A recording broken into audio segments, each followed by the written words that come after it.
All right, so moving on now. Let's talk about, well, this is a this is gonna be a special review for me, right? Not just because I'm the only one who saw the film, but because of what the film is, right? This is the Amusement Park. This is believed to be a long lost film from legendary filmmaker George A. Romero. It actually had its premiere in Pittsburgh actually in 2019, and then like a few years later, Shudder, that would be this all horror streaming service, bought the rights to air to basically stream the show itself, right? So yeah, we're finally seeing this film right here. And for me, right, so just to kick things off, y'all can come in whenever you want to, right? Um, I have not seen all films from George A. Romero, right? If there's like three that everybody should see, if you call yourself a horror fan, that would be the Dead Yeah, series, right? The Dead trilogy. yes. Night of the Living Dead, which still remains one of my all-time favorite horror films. Dawn of the Dead, which is one of the best sequels ever made in my opinion. And of course, Day of the Dead, which is you know what I mean? Like not as great as the first two, but it's a cult favorite, especially when it comes to zombie fans, right? Mhm. He made other films like there was Martin, which was this sort of low-key, low-budget vampire film from 1978. There was Night Riders, which is a show that I have yet to watch, but I know our fellow collaborator CC Lilford, he's a huge fan of that. He Ooh, actually had that as one of his favorite films he saw last year. yes. There was the crazies, right, which was this sort of quarantine pandemic esque story that was filmed in 1973. And funny thing is, like, I actually watched that in preparation for this, right? Because Uh, this film was made in 1973 as well. I won't lie though, like watching the crazies, like, yeah, this is like COVID, dude. But in this case, it's just this military organization, this military group basically trying to control this town from this virus being spread, and it's just the lengths that they will go. So the terror isn't about this. The terror isn't the virus. It's about these guys in these hazmat suits and guns and all that kind of stuff, right? mm, But yeah, but yeah. I mean, George Romero for me though, like he is like probably one of the major icons when it comes to independent filmmaking. Because I mean, Night of the Living Dead, which was his debut feature, yeah, was done on a shoestring budget, and just what he was able to make out of that was amazing, right? I mean, yes, it is rough around the edges, particularly the acting and stuff like that, though. But just what he was able to do from just basically seeking out like the music in his show mm, was basically from old sci-fi films, but him kind of looping it in such a way that it feels like it's just one full orchestrated song throughout, like particularly the moment where the character Barbara is running from the zombie and all that kind of stuff there. So just like these little details that he puts into the film itself, and yeah, just how he was able to make it terrifying to the point that even in 1968, like it just pushed the envelope. Like people at the time never really saw horror that visceral in their life, right? And he was just able to amp it up to such a high degree with Dawn of the Dead now, with giving mm, us literal buckets of blood and seeing guts and intestines and all that kind of stuff now. But just what he was able to do very well now is the subtle social commentary, right? He was yeah. talking about just what would happen when an event like this happened. So, oh, there's a virus, and how people would kind of turn against each other, and how it will be chaos and apocalyptic, right? And that's what he nails with the Dead trilogy, right? And particularly the first two, he really does that well. With Day of the Dead, he just went full nihilistic, just kind of showing humans for just their ugliness, though, right? To the point that literally there was no human character in the show that you really loved, right? So when they got killed by zombies, like, yes, die, right? So, yeah. But to me, that was what he was able to just nail, right? He was just able to nail just taking these scenarios which may feel kind of over the top and, just nonsensical, but playing it off in a sort of pseudo realistic way. So you're kind of seeing things play out in a somewhat documentary, sort of cinema verity kind of style now. to the point that you kind of buy it. Like, yeah, people will, people will go crazy. I mean, Yeah. when things like this happen, and to me, Mm. that is what he nailed with those films. I can't really say for the other films because I haven't really seen his other stuff, but I know that he branched out and did, other things after Night You Live It Dead, which I'll get into in a bit, right? But Right. yeah, all this kind of led to the direction he went to with Donnie Dead and just the stuff going forward. So just quick thoughts if you all have anything to say on the Romero films that you've seen and what his films kind of mean to you, if they mean anything at all. Ricardo. Yeah, not that much. I just know it as the classics they are, but I never got into them per se anywhere near as much as other people. You only remember because Zack Snyder, he made that. Yeah, right. Yeah, because Army the Dead, Donnie Dead. Yeah, I mean he's a huge fan of Romero, of course, right? Tracy, if you have anything to weigh in on, George Romero or maybe just the films that you've seen from him. Well, here's the thing. I really enjoy sleeping. I enjoy sleeping a whole lot. So horror as a genre is something that I don't always go for. So I respect Master George, and I respect his work and what he does, but all of the Living Dead is very weird. Like I got really excited for like Pet Cemetery, which is not his, but I mean at the same point in time in terms of horror. But all the Living Deads and all the other things that were involved with it, I'm not like that's not my wheelhouse, if I'm being really honest. So even to let's say maybe even get a subscription to Shudder and see how that plays out, that would not be in my wheelhouse. So I'm gonna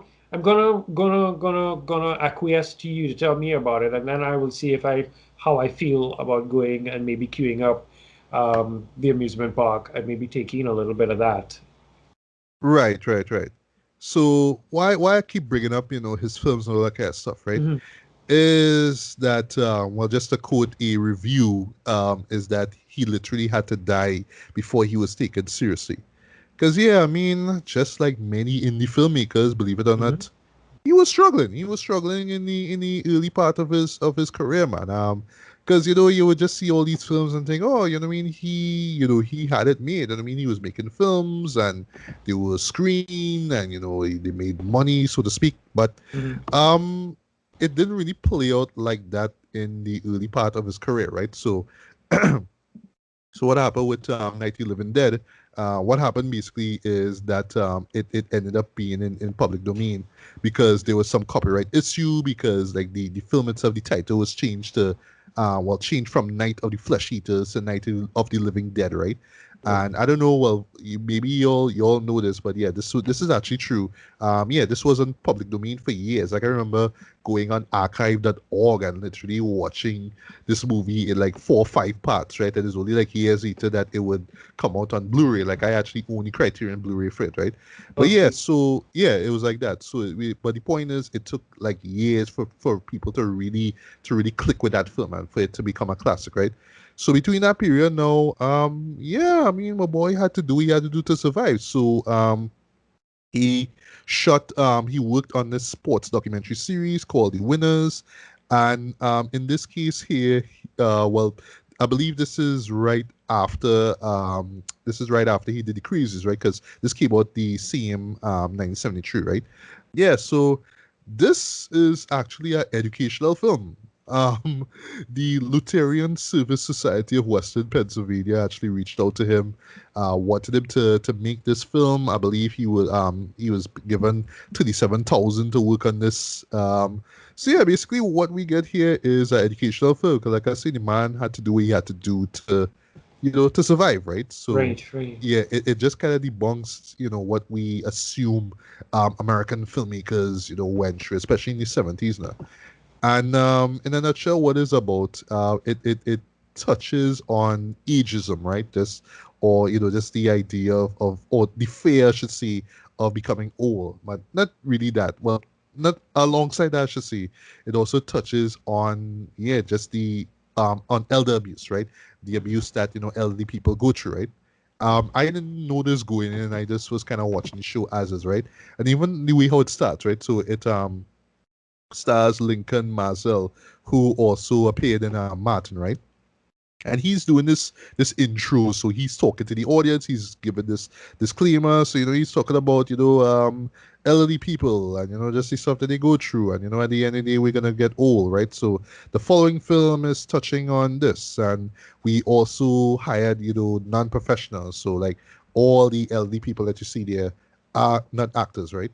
But for me, I was just kind of warning, the amusement park, what's going on, right? And in a sense, that's exactly what it is. So it takes you into a literal amusement park. And I'm not going to say how it begins, like where it all begins, basically, right? I'll leave that for you all to see. But yeah, we follow Lincoln's character. He's not given a name. And he's just walking through this amusement park. He's just kind of seeing things play out, right? And what it is, it is very much like a warped Twilight Zone-esque kind of episode. So he's in this world, you know what I mean? He's the everyman in this in this show here, and we kind of seeing everything through his eyes, right? And we just seeing just these different like theme park like rides, and different booths and stalls and stuff, but they all are for they cater to elderly people, right? But with each and every one that he sees, things just get stranger and stranger and weirder and Right. darker, and to the point of just being half frightening and half sad, right? And this his character just goes through a lot, right? And the show itself, it runs for about a 52 minutes, right? But yeah, all through it though, he's just encountering all these like weird situations. There's one in particular, this psychic with this crystal ball, and this is young Oh dear God. couple who comes in, right? And they basically see themselves as old, and it's just this weird but very realistic scenario of, well, just slight spoiler, how their relationship more or less is destroyed, because of them becoming older, right? One person just becomes so detached, the other person is wondering what's going on. It's dementia, basically, right? The person kind of forgets who the other person is, and Right. you see it from the wife's perspective, and she's trying to get help, but no one is taking her seriously because she's just this old woman who's going by this phone booth and asking for help, but nobody's really helping her out. And that really is what it is, just really showing how society eventually discards, elderly people, right? And I love how they show this kind of play stuff like, oh yeah, you're just this old crony who just like nagging and quarreling and all that kind of stuff, and look at you with your walker and your cane. Like, why should we take you seriously at all, right? But yeah, you really do. But from the perspective of Lincoln's character, you really do see how sad and depressing it all is, right? But Right. because it's done in this sort of weird, surreal vibe, in this sort of surrealist vibe, it feels very, nightmarish when you think about it, right? And just to get into the review one time, um, no, it's not a horror film, right? Like, I know when it comes to Romero, we associate him with horror, right? But the interesting thing with him is that, like, right after Night of the Living Dead, he actually made a few dramas, right? Right. Which weren't well received, honestly, but they actually like released on Blu-ray right now. Maybe one day I'll check it out, but maybe I won't. I'm not too sure. But yeah, so it's not really a horror film. It's more like a psychological thriller in a sense, right? But yeah, watch to see a psychological drama, basically, right? One thing that really surprised me with this, right, is that this is actually like an experimental film, though. Like, I have never seen Romero do this before in my life. And just the way how it's shot, because it's shot in 16 millimeter, and this is actually interesting, you, Ricardo. They used Da Vinci to restore it, to clean it up, to make it look really good. Okay. Put it out in 4K, and I won't lie though, the restoration looks excellent. Mhm. Like, yes, it is a 60 millimeter film, so you know the quality you get into it. But just the mere fact that and I believe it was his widow, Romero's widow, or someone close to him, actually oversaw the restoration of this. I know me, I'm a huge fan of, like, film restoration, all that kind of stuff. It's just amazing to me, just the mere fact that, hey, we're gonna show you this film that maybe in essence Romero didn't want people to see, maybe for reasons. Maybe he was ashamed of it, or maybe it was just a job that he just did for, to build a budget to make his next film. Who knows? So, it's just like a throwaway film or something. But the mere fact that people, found it interesting enough to restore it and release it to the world is really amazing as well, right? And yeah, just because the mere fact they used Da Vinci for this though is really cool. They actually like in the closing credits actually detail the system, well, the system requirements, whatever it is that they use in the making of, sorry, in the restoration of the film itself.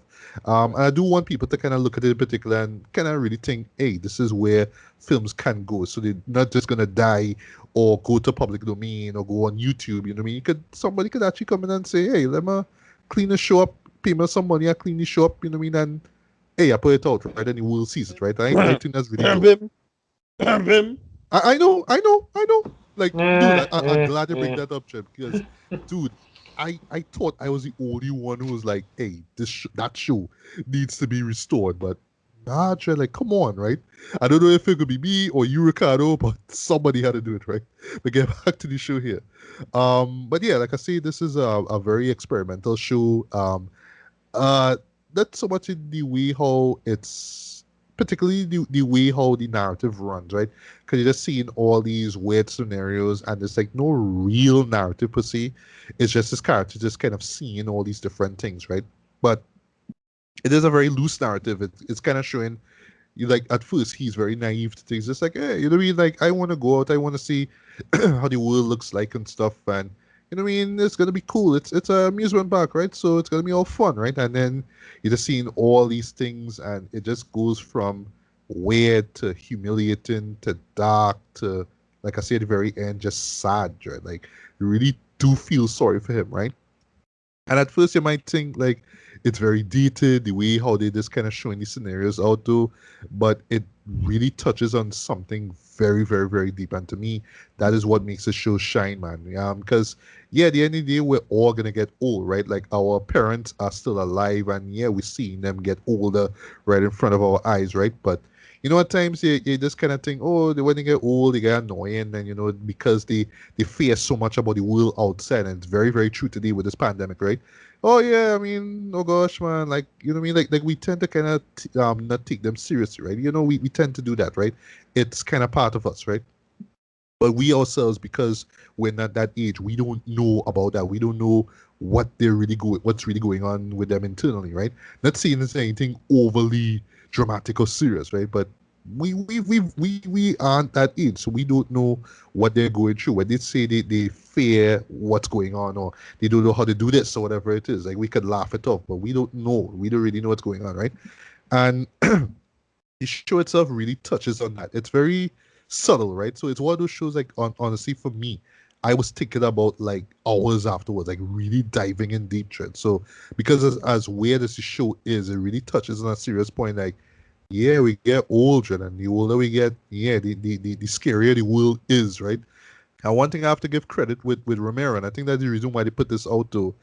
Even though it is an educational film, and apparently behind the scenes, the reason why they didn't release it is because they felt it was too disturbing. Um, and honestly, it's disturbing by 1973 standards, right? To be honest, like visually, but Right, like right. thematically, when you think about it, it's like, okay, now I can understand why. Because at its core, it's just kind of showing you, it's like one of those, how to say it, like one of those old AIDS promos from like the 80s and Oh 90s. my Remember God. those? Or like those Mm-hmm. drug promos. Like that's the Mm-hmm. point of it. Like we're gonna teach you kids, why you should, like, show more respect to the elderly, right? That's what it is. But Romero just kind of came in and put his own stamp on things, and he just, like, when you really think about it, Jed, it's just so nihilistic, Jed. It is so bleak when you really think about it. So I imagine, and to be fair, it's not his script, somebody wrote it, right? But the way how it's Right. shot and edited and put together, he put his own kind of apocalyptic spin on things now, you know what I mean? So yeah, I imagine like people just kind of watch it like, whoa, like you're probably taken aback by it. But yeah, for people to actually think that was disturbing back in 1973 just kind of says a lot of, Romero and how he just kind of saw the world, right? But Right. yeah, I just like the fact that he made it his, even though it's for this foundation or whatever it is, right? And I would say, just in closing, for Romero fans, this is an absolute, absolute must see, Trent. Um, because yeah, I mean, even for something as small scale as it was in his career, Dread, it still says a lot of who he is as a filmmaker. It has that sort of, apocalyptic chaos settings. Like we're just seeing things just kind of reach like this fever point and, this breaking point, and we're not really sure why. He has this way of just kind of taking this outlandish scenario now and just making it so lived in now. Like you feel like you are part of this nightmare that just doesn't end. And just like with, the Dead series, yeah, there's no end to it. It just kind of stops where it stops, right? So it is very much akin to the Dead films, right? It has that same sort of using amateur performers and the sort of slight cinema verite style to things. So it fits in this wheelhouse, right? But is really what he was able to do visually and concept wise, in this educational film that really kind of elevates it from being that and yeah into like this more or less like I would say it basically is like if Romero had the opportunity to film Outer Limits or Twilight Zone episode, like a special episode, this is what it would be like, right? But I would say also too for just for film buffs, this is an absolute must see as well. If you're into film restoration, you should watch this one, right? We learn what the power of Da Vinci Resolve and see what it could do. Like I wouldn't lie, like I don't use the software, but I saw it. I was like, wow, I kind of need to get on board. You're like, god damn, right? But yeah, this is a rarity that I'm glad is being shown to the world. But I would say going in, don't treat this as a horror film. It's not a horror film. It's just a film, an educational film Right. that kind of just says so much about society. It's amazing. Even today, it makes sense, even though it is very, very, very dated. But it just really says a lot of, um, that's not just about how the elderly are treated today, but the fears that they go through, right? And especially with what going on with the pandemic. Like I Oh, yeah. imagine it's elevated now, right? So yeah, this gives the amusement park a sense of timelessness, in my opinion, right? Um, That's funny enough. The one thing that I was kind of getting out of it, because I mean, even now, I mean, we've seen how our elderly, even right here, how some of them are being treated, not just in terms of like, well, we all see the scenes with the vaccination rollout, but I mean, in general, some of them have so much stress and randomness to deal with. So it sounds like if, and that film was shot, what when was it shot, in the 70s or thereabouts? yeah, 1973. Right. Okay. And it still has relevance today. So that's kind of telling to the human race. Yeah, yeah, certainly. And I do even think Romero had that in mind, and that's the amazing thing about this, though. I think clearly he just did that just to pay the bills. That's it, right? But it was just something about this show itself, the story, the premise, right? I think that's the reason why he picked it. So, in essence, in retrospect, maybe he just kind of just filmed it just because he just had to, he just had to pay bills, right? But is what he was able to do with that, right? And I forgot to mention it was shot over a 3-day period, so but it's just what he was able to do with it, Chad, you know what I mean? And I think it's because of how his career really developed after this film was released, right? Especially with Dawn of the Dead and all these other films, right? I think is again, you know what I mean, just more or less acknowledging the artist long after he did his thing, right? So yeah, I would say again, you know what I mean. If you're a film fan, if you're a film buff, you really need to see this one. If you're curious, give it a look as well. But really don't go into this one thinking it's gonna be this horror film because it's Romero and all that kind of stuff, right? But it's what it's really talking about though that adds a sort of darkness and horror to it as well, right? So rating wise, I'm gonna give this a strong 4 to 5, man. If you're a film restoration buff, you need to see this. If you're a film history buff, you need to see this. If you're an indie film buff, you need to see this as well too, because this particularly for indie filmmakers out there will teach you that I mean, yeah, I mean, even a guy like him had his rough, years, right? And yeah, I mean, he had to do what he had to do, right? So something like this, which, like I say, he just probably did, just to pay bills, and probably didn't really think that much of. Look at what he was able to do with that, right? I mean, it's very, it may seem surface level, it may seem rough as well, rough around the edges, but again, is what he was able to do with that story, Jed, that makes it work, right? So yeah, if you get around to it, I strongly recommend checking this out. And I would say if you are a George E. Romero fan, it really make you appreciate his journey to greatness a lot more, Jed. Because you tend to this, like, when it comes to your favorite filmmakers, you tend to think, oh, you know what I mean, the movies that he made, all the great hits, right? But you don't think about the periods where they had to do what they had to do to survive. You wouldn't think that they went through what they went through because of Hollywood and the system and all that kind of stuff, right? But when you learn about the system itself, it's like, yeah, it kind of makes sense, right? So I mean, not much more I could say, man. The amusement park was quite intriguing, quite engaging. It actually stuck with me, surprisingly, just because how deeply nihilistic it is. And yeah, this is one I'm gonna be remembering for a long while. And then last thing I'll see, I do this needs to be released on home media. I'm not sure if, like, see, I don't know, the Criterion Collection decide, here's what, we're gonna put out all of his films from Night of the Living Dead to Land of the Dead or something like that, right? But the thing is, like, a majority of his films are already out on Blu-ray, so I don't know what's gonna happen. But this needs to be like a special feature, not like release itself, because I remember it's just like, what, 50 minutes. Like, am I really gonna pay to watch a movie on Blu-ray for 50 minutes? Like, unless it's like a bonus feature. Come on, right? But yeah, this has to be released too, because more people need to see it, not just on Shudder, but more people need to see it.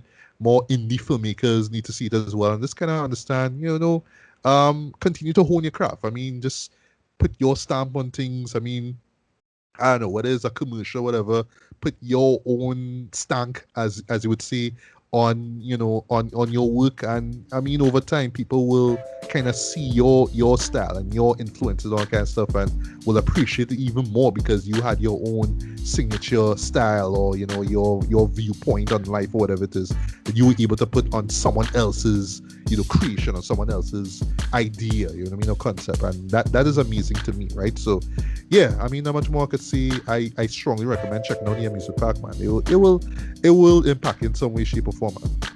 Hey, this is Matthew Bailey, and I hope you've enjoyed this segment of the BS Beats and Bailey podcast. If you'd like to hear the full episode, hit up my link tree. On the other side of my head are 2 videos you can check out. Like this video if you like it, feel free to subscribe and hit the bell as well. Thanks for listening, and until the next one, take care. Peace.